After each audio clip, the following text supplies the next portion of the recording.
સુવાર્તા એનો 12મો અધ્યાય એની 13 થી 21 કલમ આપણે વાંચી છે, એમાંથી પ્રભુના વચનમાંથી આપણે જોવા માંગીએ છીએ. આજે સવારે મારો જે વિષય છે કે આ જે શાસ્ત્ર ભાગ વાંચવામાં આવ્યો છે એમાંથી સંપત્તિ વિશેના બાઇબલના 3 સત્ય જોવા માંગીએ છીએ. સંપત્તિ વિશે બાઇબલ શું કહેવા માંગે છે? 3 સત્ય બાઇબલ આપણને જણાવવા માંગે છે. આપણને જે આવક થાય છે, આપણી પાસે જે સંપત્તિ છે, માલ મિલકત છે, એના વિશેના 3 સત્ય આજે સવારે આપણે જોવા માંગીએ છીએ. પહેલું સત્ય જે અહીંયા પ્રભુ ઈશ્વરે આપ્યું છે એ એક દ્રષ્ટાંતમાં આપ્યું છે. હવે આ દ્રષ્ટાંત પ્રભુ ઈશ્વરે જે કહ્યું એ કહેવાની જરૂર કેમ પડી પ્રભુને? કેમ આ વાર્તા અથવા તો દ્રષ્ટાંત કહેવાની જરૂર પડી? ત્યાં એવું લખવામાં આવ્યું છે 13મી કલમમાં કે લોકોમાંથી એક જણે એ પ્રભુ ઈશ્વરની પાસે આવ્યા અને એમણે કહ્યું કે ગુરુ કહેશે કે મારા ભાઈને કહે કે તે વારસાનો ભાગ મને આપે. એટલે પ્રભુની પાસે એક ભાઈ આવ્યા, 2 ભાઈઓમાંથી એક આવ્યા અને કહે છે કે બીજો જે મારો ભાઈ છે પ્રભુ તો એમને કહે કે વારસાનો જે મારો હક છે, મારો જે ભાગ છે એ કહેશે મને આપે. એટલે પ્રભુ ઈશ્વરની પાસે આ જ્યારે વ્યક્તિ આવે છે ત્યારે પ્રભુ ઈશ્વરને ન્યાય કરવાનું કહે છે કે તમે ન્યાય કરો, આ જે હિસ્સો છે, જે મિલકત છે એનો ન્યાય કરો અને મારા ભાગનું છે મને અપાવો. અને પ્રભુ ઈશ્વરે જવાબમાં એ કહ્યું કે તમારી પર ન્યાયાધીશ મને કોણે ઠરાવ્યો? મારે શું ન્યાય કરવાનો છે? પ્રભુ ઈશ્વર અહીંયા ન્યાય કરતા નથી, એના ભાઈને બોલાવતા નથી કે સમજાવતા નથી કે ભાઈ તારા ભાઈનો જે હિસ્સો છે એને આપી દે, તારો હિસ્સો છે તું લઈ લે. ખરેખર તો એવું કહેવાને માટે આ વ્યક્તિ પ્રભુ ઈશ્વરની પાસે આવ્યા, પણ પ્રભુ ઈશ્વર એવું નહીં કહેતા. પ્રભુ ઈશ્વર એનાથી વિશેષ એક સત્ય એને આપે છે, એનાથી વિશેષ એક બહુ મોટી સમજણ પ્રભુ એને આપે છે. અને સમજણ તો એ એક દ્રષ્ટાંત મારફતે, એક વાર્તા મારફતે પ્રભુ એને આપવા માંગે છે. અને દ્રષ્ટાંત કયું છે કે જે એક ધનવાન માણસ હતો, એના ખેતરમાં બહુ જ ઉપજ થઈ, ઘણું બધું પાક્યું, બહુ અનાજ પાક્યું. અને પછી એટલું બધું પાક્યું કે એને વિચાર આવ્યો કે હવે કરવું શું મારે? એટલું બધું પાક્યું છે, બહુ જ આવક થઈ, અનએક્સપેક્ટેડ, આશા નથી રાખી, એટલું બધું એકદમ જ આવક થઈ, હવે શું કરવું કે? અને એને મનમાં જ વિચાર કર્યો અને મનમાં જ પછી એનો ઉકેલ લાવ્યો કે જે કામ કરીશ, મારી જે નાની વખારો છે જૂની એ બધી તોડી પાડીશ, એની જગ્યાએ નવી અને મોટી વખારો કરીશ અને એ મારું અનાજ છે અને મારી માલ મિલકત છે એમાં હું ભરી દઈશ. અને પછી કહે છે ભરી દઈશ અને પછી હું મારા જીવને કહીશ કે આરામ લે, ખા પી અને આનંદ કર. અને ત્યારે કહે છે પ્રભુની વાણી એની પાસે આવી અને કહે છે કે અરે મૂર્ખ, આજે રાત્રે જો તારો જીવ લઈ લેવામાં આવે તો આ જે તે મિલકત સિદ્ધ કરી છે, મિલકત જે તારી છે એ કોની થશે? આજે રાત્રે જ કહે તારો જીવ લઈ લેવામાં આવશે તો આજે ભેગું કર્યું છે, મોટી વખારોની વાત કરે છે, એ કોની થશે? આ દ્રષ્ટાંત પ્રભુએ આ વ્યક્તિને આપ્યું. હવે એને એના પ્રશ્નનો જવાબ મળ્યો કે નહીં એ આપણને નહીં ખબર, પણ પ્રભુએ બહુ મોટા સત્યો અહીંયા સંપત્તિ વિશે એને આપ્યા છે.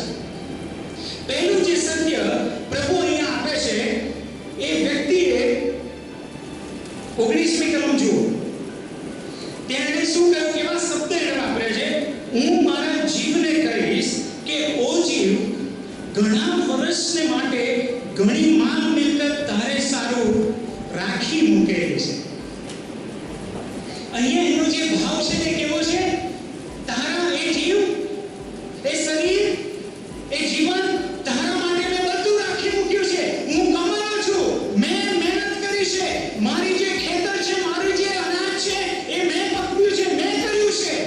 હવે તારા માટે લે છે, મેં કર્યું છે. હાલો, પહેલું સત્ય બાઇબલ એ તમને મને સંપત્તિ વિશે જણાવે છે. તમારી મારી જે આવક થાય છે ને, જે પગાર થાય છે, જે નોકરીમાં તમે આવક મેળવો છો, જે બિઝનેસમાં ઇન્કમ થાય છે, આ બધું જ દેવ તરફથી હોય છે. પહેલું સત્ય બાઇબલ તમને મને એ કહે છે કે સંપત્તિ ઈશ્વર તરફથી આપવામાં આવે છે. આપણને પ્રશ્ન થાય કે એની જમીનમાં એને મહેનત કરી, એને ખાતર નાખ્યું હશે, એને પાણી, એને માવજત કરી હશે, એને મજૂરો રાખ્યા હશે, એને કર્યું બધું, તેમાં ઈશ્વર વચ્ચે ક્યાંથી આવ્યા? મહેનત એને કરી, પરસેવો એને પાડ્યો, સમય એને આપ્યો, તો ઈશ્વર ક્યાંથી આવ્યા? ઈશ્વરે ક્યાંથી આપ્યું? ભલાઓ હંમેશા યાદ રાખીએ, તમારી મારી પાસે જે કંઈ છે ને એ ઈશ્વર તરફથી હોય છે. આપણે શાસ્ત્ર જોઈશું, અને એટલે જો તમે બાઇબલ લાવ્યા છો તો લેવીઓનું પુસ્તક એનો 25મો અધ્યાય એની 20 અને 21 કલમ આપણે જોવા માંગીએ છીએ.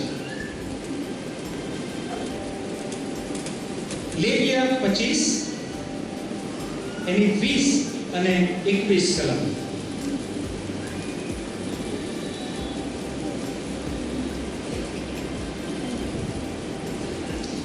એ પહેલા માફ કરજો, એ પહેલા ત્યાં જ આંગળી રાખજો, પણ પુનર્નિયમનું પુસ્તક એનો 8મો અધ્યાય વાંચીશ.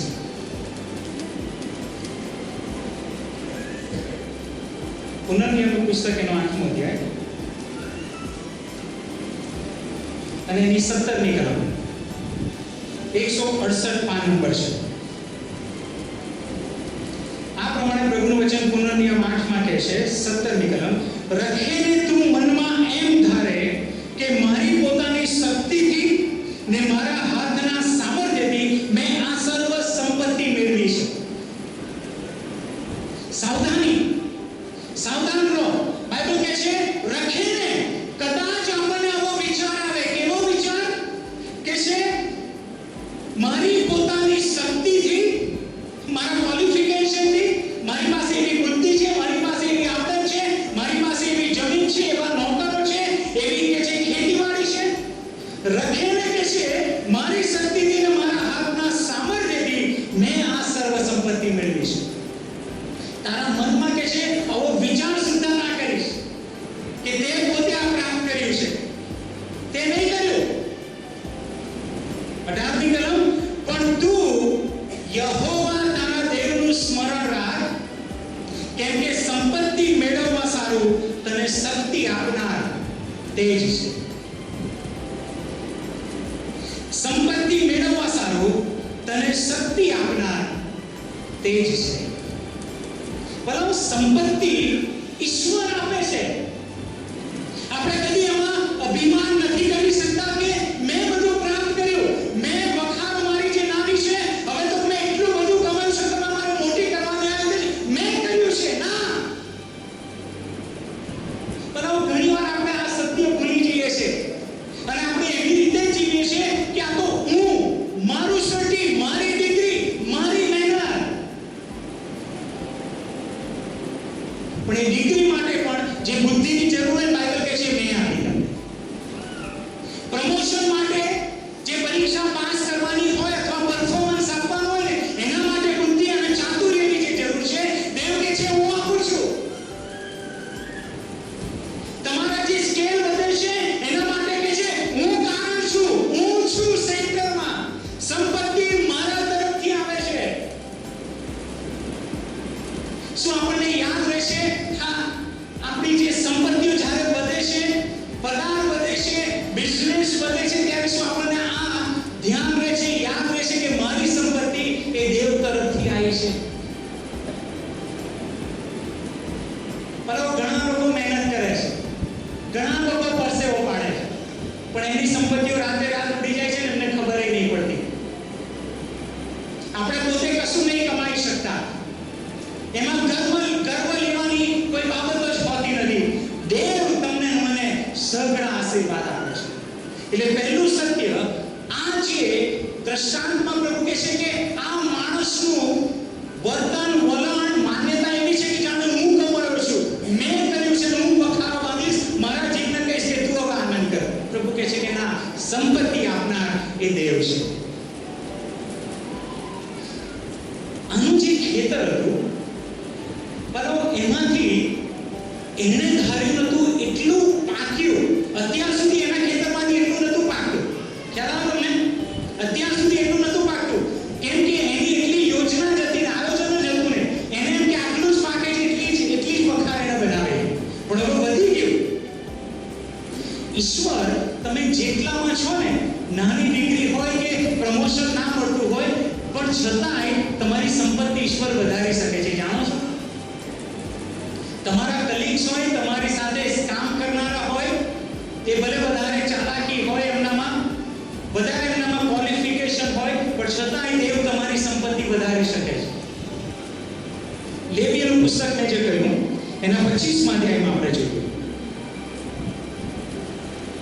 અહીંયા ખેતરની જ વાત લખવામાં આવી છે. 20મી કલમ. આપણી મર્યાદા છતાંય ઈશ્વર તમારી સંપત્તિ વધારી શકે છે. અને જો તમે કહો કે જો 7મે વર્ષે અમે વાવીએ નહીં ને અમારી ઉપજનો સંગ્રહ કરીએ નહીં, ત્યારે અમે તે વર્ષે શું ખાઈએ? પ્રભુ એમને ના પાડી કે આ વર્ષે તમારે વાવવાનું નહીં જશે. ઓકે, તો પ્રશ્ન એ થયો કે અમે વાવીએ નહીં તો ખાઈશું શું? જો એ વર્ષે અમે અનાજ વાવીએ નહીં તો પછી આવતા વર્ષે અમારો ખોરાક ક્યાંથી આવશે? પ્રભુ એનો ઈલાજ આપ્યો. આગળ વાંચીએ જેમાં 21મી કલમ. તો 6ઠા વર્ષે તમારા ઉપર મારો આશીર્વાદ આવે એવું હું ફરમાઈશ. બરાબર, આ બહુ સમજવાની વાત છે. 6ઠા વર્ષે તમારે કે છે વાવવાનું છે. 6ઠા વર્ષે હું તમને આશીર્વાદ આપીશ, તમારી જમીનને હું સ્પર્શ કરીશ. અને એક જે 6ઠા વર્ષની જે વાવણી છે ને, એ કેટલા વર્ષ માટે અનાજ પકવશે એ પ્રભુ કહે છે હું ફરમાવીશ ને તે વર્ષે 3 વર્ષ ચાલે એટલી પેદાશ થશે. એ વર્ષે તમે 6ઠા વર્ષે અનાજ રોપશો ને વાવશો ને, તો એ અનાજ 3 વર્ષ ચાલે એટલું એમાંથી પેદા કરીશ. બીજા વર્ષોએ નહીં. બીજા વર્ષોએ રોપો ને તો 1 વર્ષ માટે તમને મળે, પણ આ વર્ષે 6ઠા વર્ષે તમે રોપો તો 3 વર્ષ તમારું એ અનાજમાંથી ચાલે. એટલે શું બનાવો? 6ઠું વર્ષ, 7મું વર્ષ અને 8મું વર્ષ. આ 3 વર્ષ તમારા એક જ પાકમાંથી હું ચલવીશ. એટલું અજાયબ તમને આશીર્વાદ મળશે.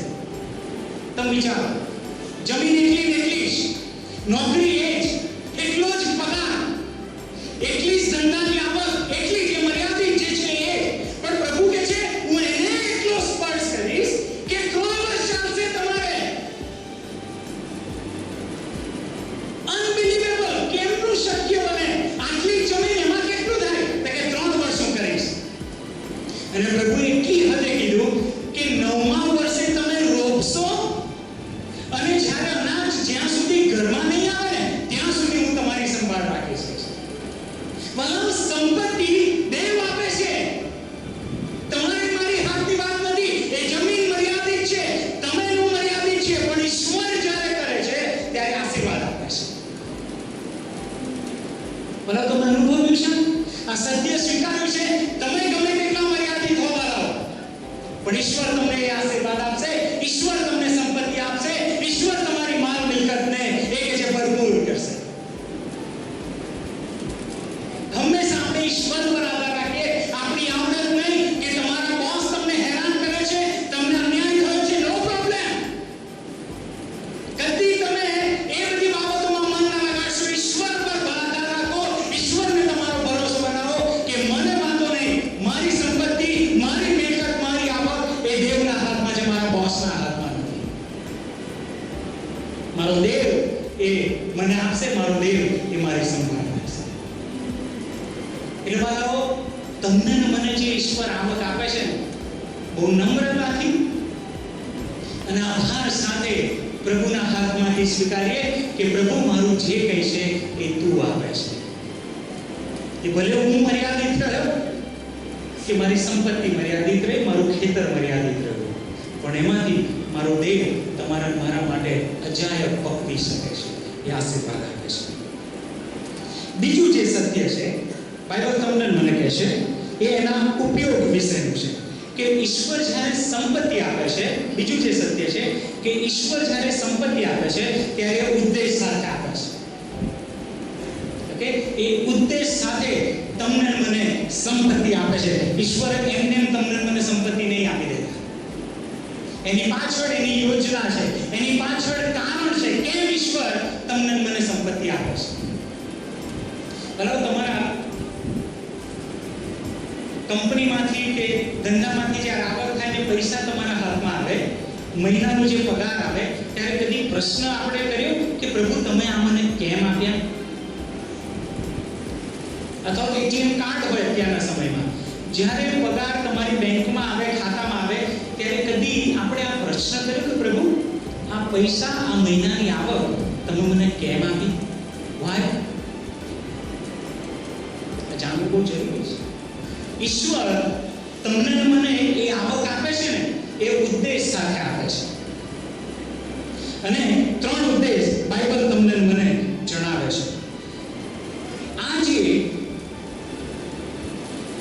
ધનવાન વ્યક્તિ છે, પ્રભુ એને મૂર્ખ કર્યો.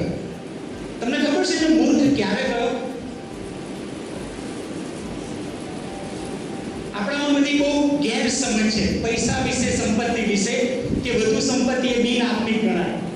આત્મિક લોકોએ કે છે બહુ ભેગું ના કરવું જોઈએ. આત્મિક લોકોએ બહુ કે છે એની પાછળ લાગવું ના જોઈએ. એ બધી બાબતો સાચી છે, પણ પ્રભુએ આપણે મૂર્ખ ક્યારે કર્યો? અરે મૂર્ખ, આજ રાત્રિ તારો જી લેવામાં. ક્યારે, કયા સમયે પ્રભુ એને મૂર્ખ કર્યો?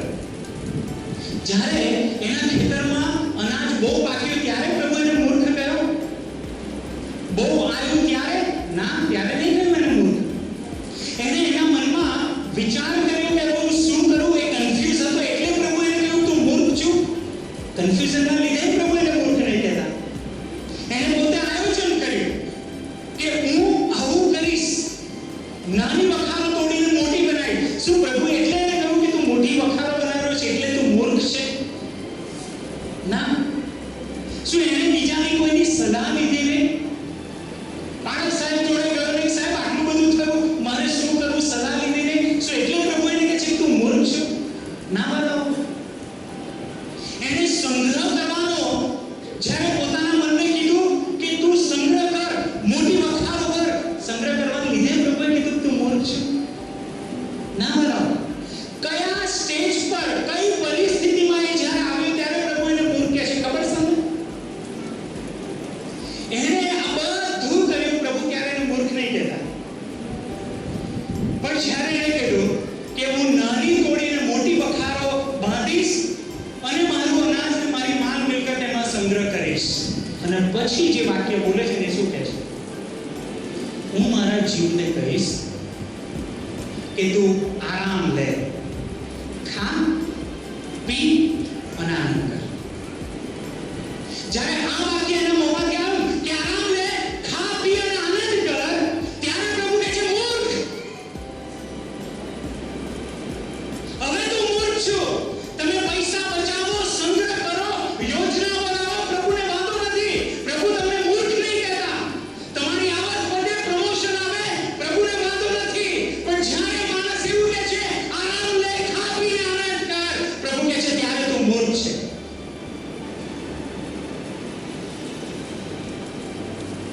પોતાના વિશે તું ખા, તું આરામ લે, તું પી, તું આનંદ કર, પ્રભુ કહે છે ત્યાં તું ભૂલ કરે, તું મૂર્ખ છું. સંપત્તિ મેં તને એટલા માટે નહીં આપી. સંપત્તિ ઈશ્વર આપે છે. બીજું સત્ય વાળા હોય છે કે ઈશ્વર આપે છે ને તો ઉદ્દેશની સાથે તમને મને આપે છે. સ્વાર્થપણા માટે નહીં, પોતાના માટે નહીં. અહીંયા બીજું કશું દેખાતું નથી. એ પોતાને કહે છે તું આરામ લે, તું ખા, પીને આનંદ કર.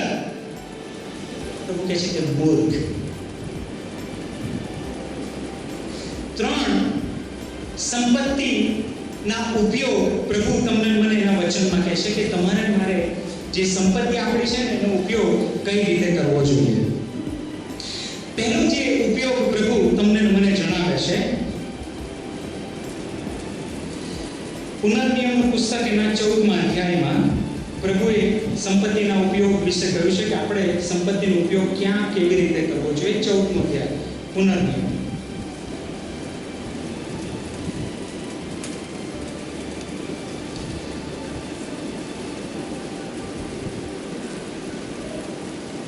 22મી કલમ, પુનર્નિયમ 14 અને 22. હવે આ જે શાસ્ત્રપાઠ છે એ બધાઓ દશાંશ વિષયનો છે. ઓકે, ઘણીવાર આપણે શું માનીએ છીએ, ઘણીવાર નહીં, મોટા ભાગે, કે દશાંશ એ દેવને આપવાનો. ઓકે, આપણે એવું માનીએ છીએ કે દશાંશ આપણી આવકનું જે 10% છે, 10% છે, એ કે છે દેવને આપવાનું. પણ દેવનું વચન શું કહે છે? ઈશ્વરની ઈચ્છા હશે તો દશાંશ વિશે આવનારા દિવસોમાં આપણે જોઈશું. પણ અત્યારે ટૂંકમાં જોઈએ કે અહીંયા દશાંશ વિશે પ્રભુ શું કહે છે? તારા બિયામાંની સઘળી પેદાશનો, એટલે ખેતરમાંથી દર વર્ષે થતી ઉપજનો દશાંશ તારે જુદો કાઢવો. તારા ખેતરમાંથી જે આવક થાય ને એનો જે દશાંશ છે તારે જુદો કાઢવો. ત્યાં હવે એવું નહીં લખ્યું કે એ દશાંશ તારે પ્રભુને આપો, એવું નહીં લખ્યું. એ દશાંશથી ખરેખર તો પ્રભુએ શું કરવાનું કીધું ખબર છે? જો 26મી કલમમાં 25મી કલમથી વાંચો.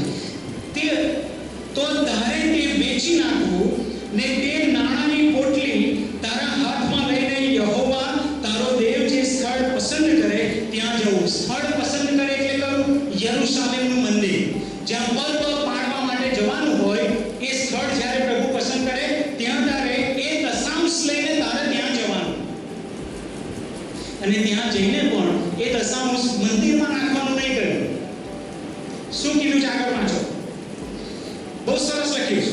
26મી કલમ, તારું દિલ ચાહે તે ખરીદવા માટે તારે તે નાણાં ખર્ચવા.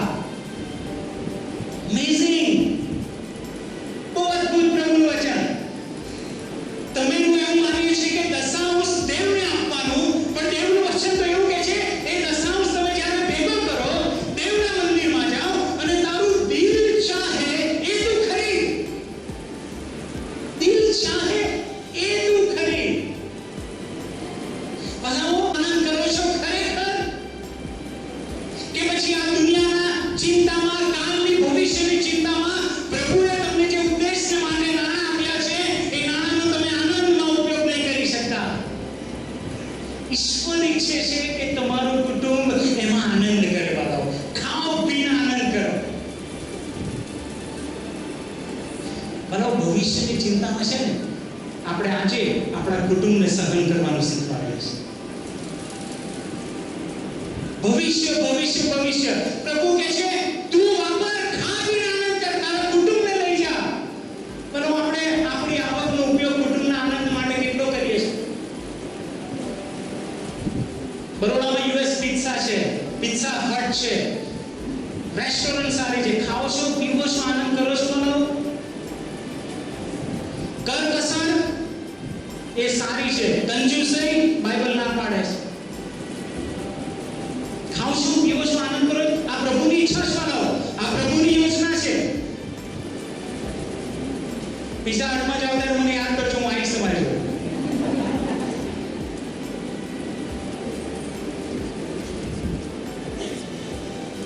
તેઓને જીવન મળે ને પુષ્કળ મળે માટે હું આવ્યો છું.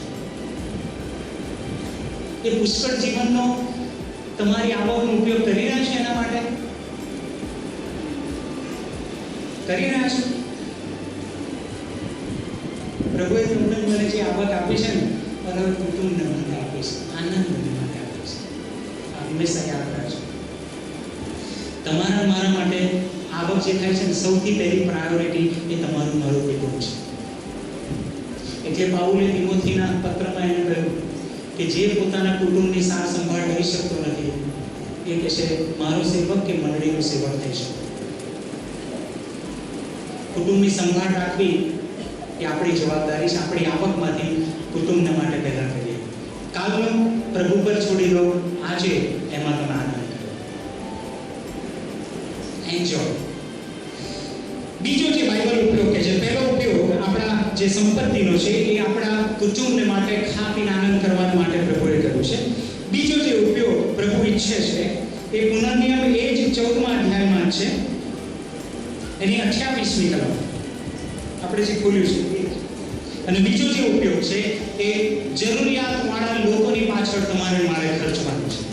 પહેલો ઉપયોગ પોતાના અને પોતાના કુટુંબને માટે, બીજો ઉપયોગ જરૂરિયાતવાળા લોકોને માટે તમારે મારા સંપત્તિનો ઉપયોગ કરવાનો છે. 28મી કલમ 14મા અધ્યાય પુનર્નિર્માણ.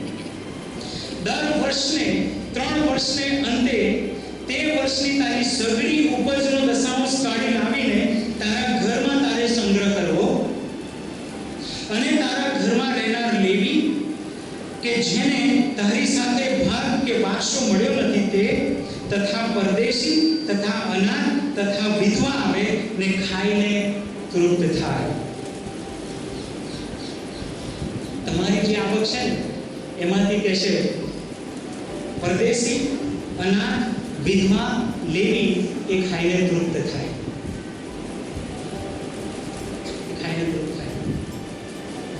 પરંતુ ગરીબોને માટે આપણી સંપત્તિ કેટલી ખોલી, અનાથને માટે, ગરીબને માટે, વિધવાને માટે આપણે આપણી સંપત્તિ કેટલી ખોલી. પ્રભુ કહે છે હું તમને જ્યારે આવક આપું છું ને, હું જ્યારે તમને ઇન્ક્રીમેન્ટ આપું છું, પગારમાં વધારો આવે છે, ત્યારે તમે કદી વિચારો છો કે પ્રભુ વાવ અત્યારે તો હવે વધારે આવક થઈ તો ગરીબને વધારે આપી શકીશ.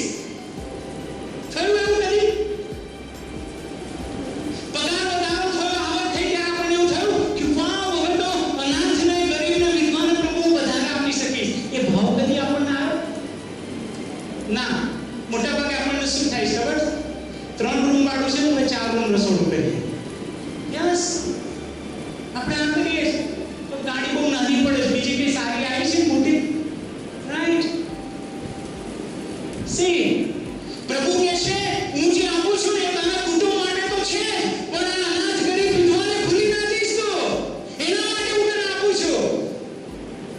પરંતુ ઘણા આપણે લોકો એવા છીએ કે આપણા માટે લોન લઈએ છે, ઉછીનો લઈએ છે. ગરીબ અનાથ માટે આપણે લોન આપી લીધીને આપ્યો નથી. જ્યારે આપવાનો આવે શું કહે, ભાઈ મારી તો આવક હવે એટલી નથી, શું કરું? એમના માટે લોન લઈને આપે છે કે ના આ ગરીબ છે, અમને આટલી જરૂર છે, હું લોન લઈને આપીશ, મારી પાસે કેશ નથી પણ લોન લઈને આપીશ. ઈશ્વર તમારી આવક જે આપે છે ને એ ગરીબ અનાથ વિધવાની કાળજી માટે આપે છે. આપણામાંના કેટલાક લોકો પૈસા હોવા છતાં આશીર્વાદિત નથી. એ કુટુંબોમાં શાંતિ નથી, એ પતિ પત્નીના સંબંધમાં એ આશીર્વાદ નથી. કેમ બનાવો? તમેનું જે આવક આવે છે સ્વાર્થ બની આપણે આપણા કુટુંબનું વિચારીએ છે. અનાથ, ગરીબ, વિધવાઓનું શું પ્રભુ કહે છે? એમની કાળજી લીધી, એમના માટે વિચાર કર્યો. થોડા સમય પહેલા જ એક ફોન મારી પર આવે, એક બહેનનો, ગામડાની બહેન, હું કદી ઓળખતો નહોતો, જાણતો નહોતો, અને એમણે ફોન કર્યો કે હિરેનભાઈ, અને ફોન પર ખાલી રડવાનો જ અવાજ આવે. એટલે મેં કીધું બેન કોણ બોલો છો? શાંત રહો, પણ એ રડવાનો જ અવાજ આવે. અને મેં કીધું બેન 1 મિનિટ શાંત રહો અને તમને કહો કે શું છે. અને પછી બેને કીધું કે હિરેનભાઈ હું ગામડામાં આવી રીતનું છું, મારે 3 બાળકો છે, મારા પતિની એટલી આવક નથી, મજૂરી કરે છે, અને મારા બાળકોને ભણાવવા છે, એમની ભણાવવા માટે અમારી પાસે પૈસા નથી, માણવાળો અમારું ઘર ચાલે છે, ખાવા પીવાનું, એમની માટે કપડાં નથી, એમની માટે ખાવા પીવાનું અને ભણતરને આગળ વધારવા માટે અમારી પાસે પૈસા નથી. કોઈ એવી સુવિધા છે તમારી પાસે?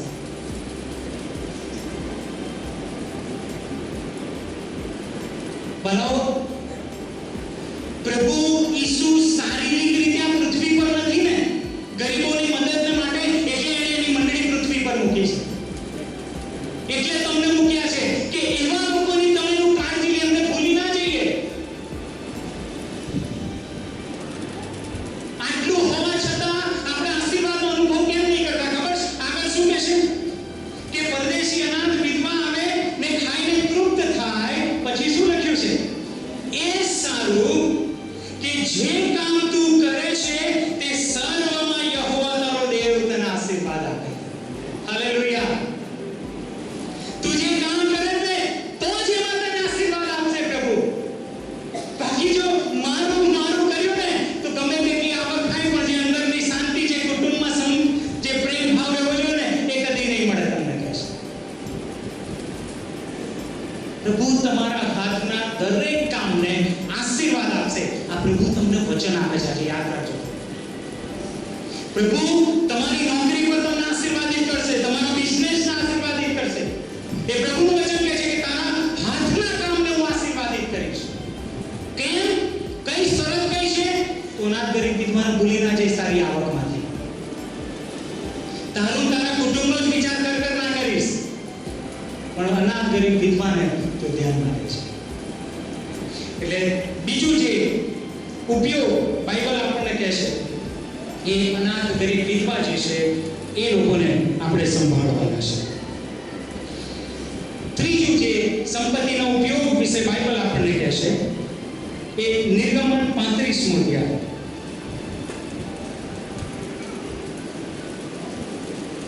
નિર્ગમન એનો 35મો અધ્યાય 5મી કલમ.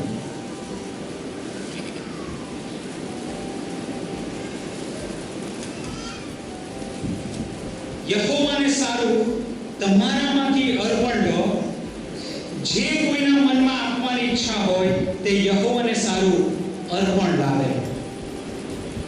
યહોવાને સારું અર્પણ લાવે એટલે સોનું તથા રૂપું તથા પિત્તળ અને વગેરે વગેરે આગળ લિસ્ટ આપવામાં આવ્યું છે કે યહોવાને સારું અર્પણ લાવવામાં આવે.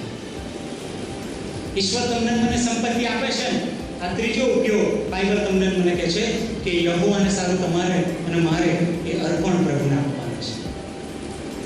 હવે અહીંયા અર્પણ શબ્દ લખ્યો છે. બીજો એક સત્ય આપણે અહીંયા જોઈએ છે, પ્રભુને તમે જે આપો ને એને દાન નહીં કહેવાનું. દાન શબ્દ પ્રભુના માટે નહીં વાપરવાનો કે મેં પ્રભુને દાન આપ્યું. દાન શબ્દ ગરીબ અનાથ વિધવાને તમે આપો ને એને દાન કહેવાય કે એને દાન આપ્યું. પણ જે રાજા હોય ને રાજાને તમે દાન ના આપો, રાજા તમને દાન આપે.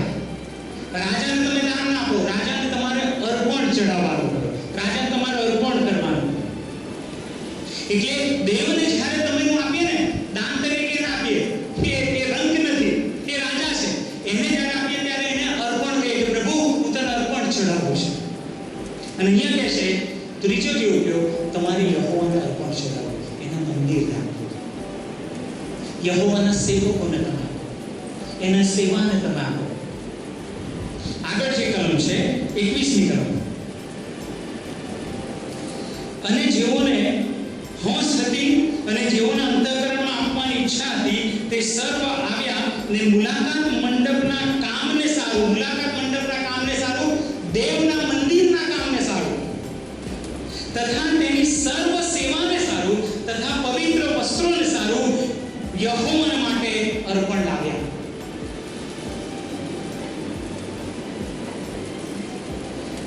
જે જગ્યાએ તમારી આત્મિક માવજત થાય છે, જે જગ્યાએ તમને પ્રભુનો સ્પર્શ થાય છે, જે જગ્યાએ તમારી આત્મિક કાળજી લેવાય છે, જે પ્રભુનું મંદિર છે, જે પ્રભુની મંડળી છે, ત્યાં તમારે આ તમારા જે આવક છે એનો હિસ્સો આપવાનો છે.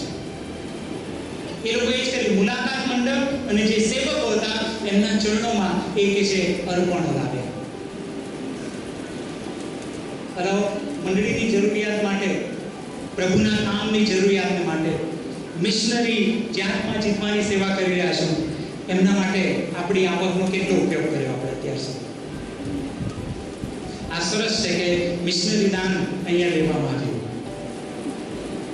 પણ શું તમે હું આપણી આવક આના પૂરતી જ મર્યાદિત છે કે એનાથી વિશેષ આપણે વિચારીએ છીએ? પ્રભુના કામને સારું જે આવક તમને મને મળે છે એનાથી વિશેષ શું આપણે વિચારીએ છીએ? 36મો અધ્યાય શું થયું ખબર છે? પ્રભુના કામને માટે મૂસાએ લોકોને હાકલ કરી, પણ હવે પરિસ્થિતિ કેવી થઈ? લોકો જ્યારે આવતા હતા ત્યારે 5મી કલમ. અને તેઓએ મૂસાની સાથે વાત કરીને કહ્યું કે જે કામ કરવાની આજ્ઞા યહોવાએ કરી છે તેની સેવાને વાસ્તે જોઈએ એ કરતા લોકો ઘણું લાવે છે. જોઈએ એ કરતા લોકો ઘણું લાવે છે. આપણી મંડળીમાં કદી એવું થયું કે જોઈએ એ કરતા વધારે આપણે લાવીએ છીએ? મારે જે આપવું જોઈએ આપણે દશાંશ પકડીને બેસી રહે કે દશાંશ એટલું જ મારે આપવું, એનાથી વિશેષ કદી વિચાર કર્યો એના કામને માટે? લોકો તો જેટલી જરૂર હતી ને એનાથી વધારે લઈને આવ્યા. એક સમય વાળો એવો આવ્યો કે મૂસાએ ના પાડી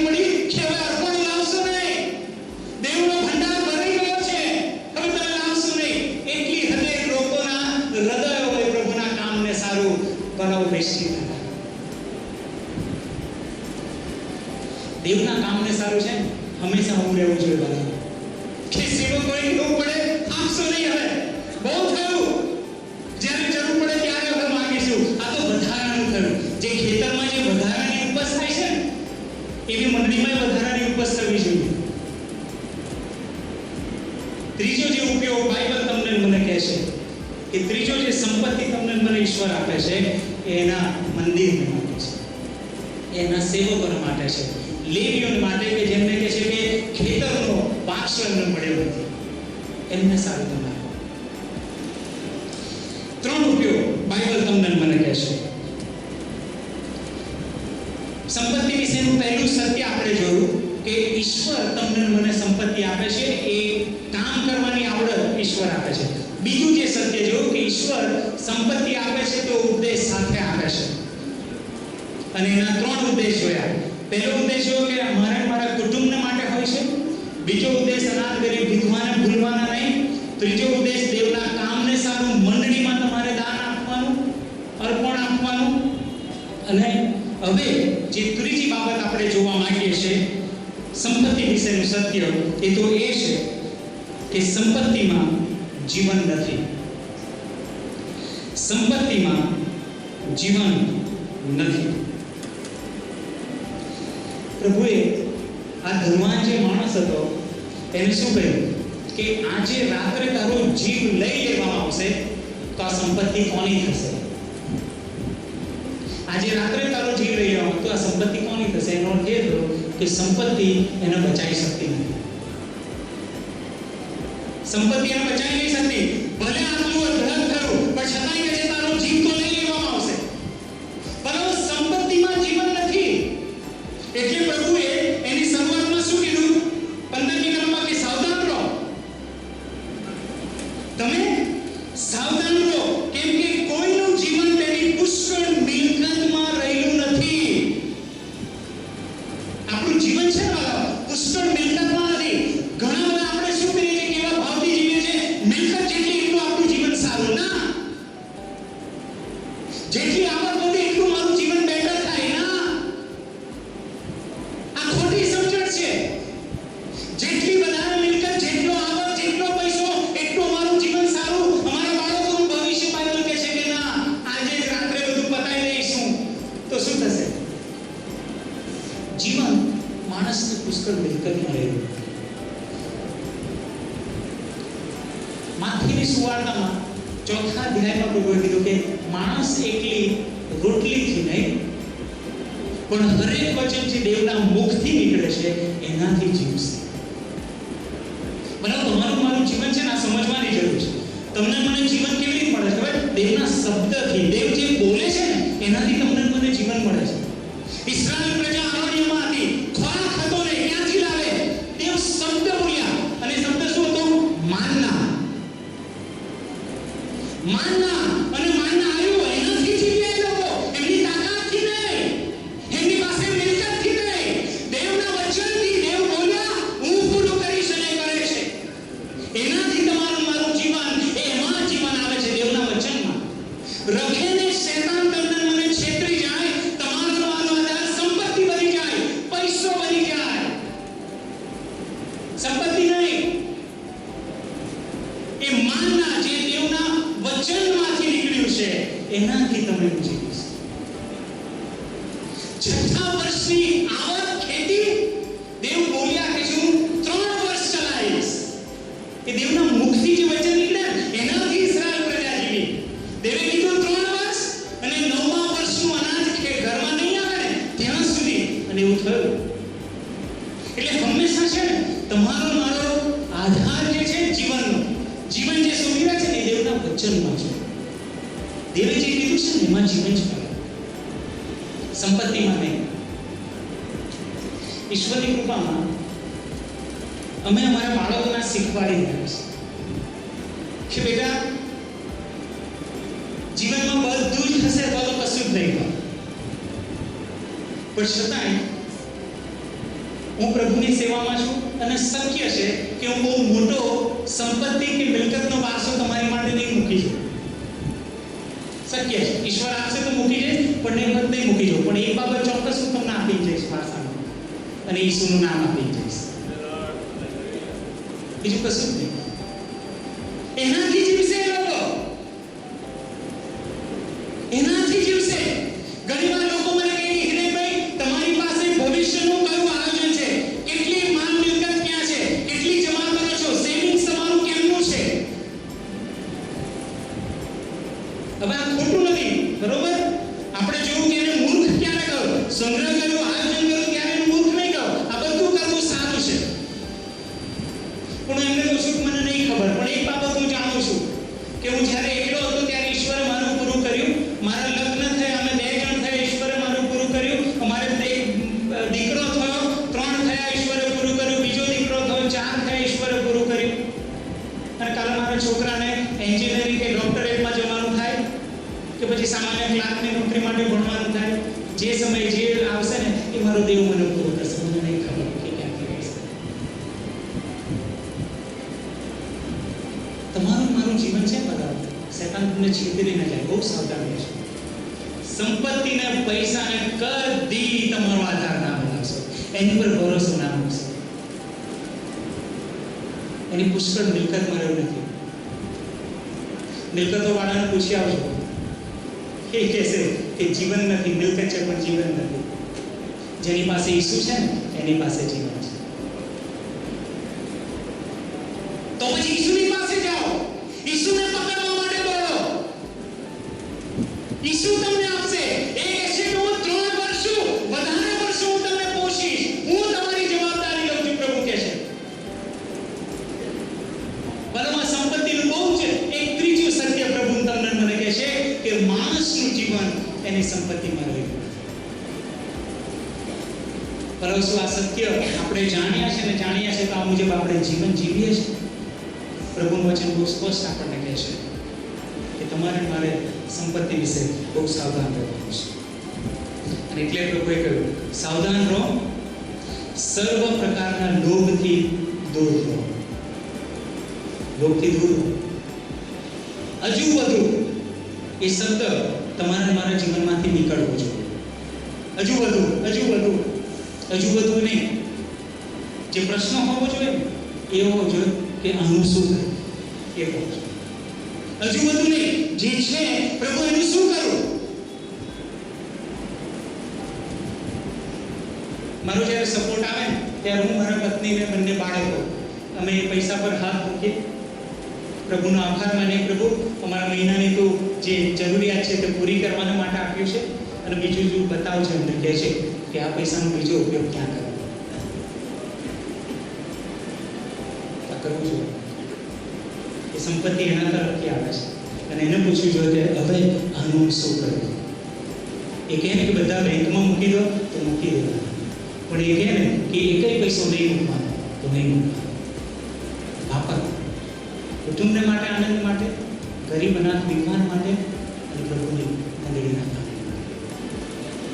એક છેલ્લું વચન આપણે જોઈએ અને પછી હું બંધ કરીશ. હિબ્રુનું પુસ્તક એનું 13મો અધ્યાય. હિબ્રુનું પુસ્તક એનું 13મો અધ્યાય.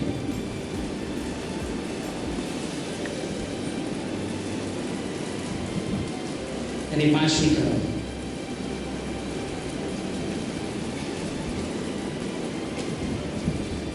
હિબ્રુ 13:5. તમારો સ્વભાવ નિર્લોભી થાય, પોતાની પાસે જે હોય તેથી સંતોષી રહો, કેમ કે તેણે કહ્યું છે. તેણે કહ્યું છે. કોણે કહ્યું છે? બરાબર, દેવે કહ્યું છે. આ લખી રાખજો. અને એ કલમ જ્યારે વાંચી છે ત્યારે તમે તમારું નામ ત્યાં મૂકજો કે તેણે હિરેનને કહ્યું છે. તમે તમારું નામ ત્યાં મૂકજો ને અહીંયા વાંચો. તેણે મને કહ્યું છે કે હું તને કદી મૂકી દઈશ નહીં. હાલેલુયા. હું તને કદી મૂકી દઈશ નહીં અને તને ત્યજીશ પણ નહીં. તું લોભ ના રાખીશ, કાલની ચિંતા કરીશ નહીં. હું તને કદી મૂકી દઈશ નહીં અને કદી ત્યજી દઈશ નહીં. એ તમારું પૂરું કરશે. તો મારો પ્રભુ જે હવે સંપત્તિ આપે છે ને એનો પૃથ્વી પર ભરપૂર ઉપયોગ કરો. તમારા માટે, તમારા કુટુંબ માટે, અનાથ ગરીબ વિધવાને માટે અને પ્રભુના સેવકો અને એના મંદિરના કામ માટે હવે ખુલ્લા હાથે તમે વાપરો. આનંદ કરો. આ સંપત્તિ એ જતી રહેશે તમારા મારા શરીર સાથે. એ પહેલા આપણે પ્રભુનો ઉપકાર માનીએ પ્રભુનો આભાર માનીએ અને એની સેવામાં આ રીતે સંપત્તિનો ઉપયોગ કરીએ. પ્રભુ તમને પુષ્કળ આશીર્વાદ આપે.